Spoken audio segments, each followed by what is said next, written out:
I think the greatest paradox in sport is right there in what you're saying. Is as soon as you're able to let go of winning, you create the conditions to win. Ability to let go of winning, the ability to let go of I'm going to be the best, or I'm going to get this out of this at the end, or whatever it is.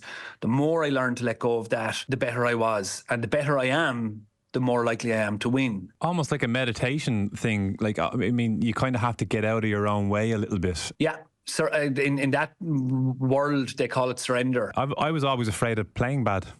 That was it. It was a fear thing. Ultimately, you know, my approach was it was a fear of underperforming. You're triggering something in my own brain. That approach of fear and not wanting to, you know, purely trying to play well because you're afraid of playing poorly. It's quite a selfish thing.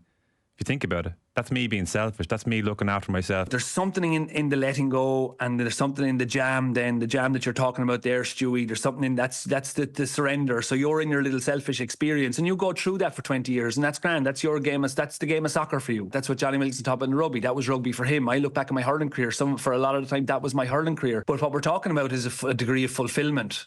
That our players are reaching a degree of fulfillment, that when they come out of the game, that they've reached something and said, I've gotten that, I felt that, and I touched for a moment the beauty and the brilliance of this game of hurling, and in your case, soccer. And that's where there's a great disservice done, is if you're talking to Stewie about Stewie and Stewie's little story and Stewie's little fears and protecting little Stewie, there's also soccer, this game, this beautiful, beautiful game played all over the world by every single child, almost all over the world. A simple thing of a bit of leather and a foot and a bit of intelligence and a bit of athleticism, and everybody's done it. And here you are reducing the scale of that down to little Stewie's fears. Like there's something criminal about that. In regards to what's possible. If your 17, 18-year-old self had met Diarmuid and he'd put his arm around you and said all those things to you, would that have helped you? Oh, I think so, yeah. Yeah, so it's helping me now. Thanks, Diarmuid.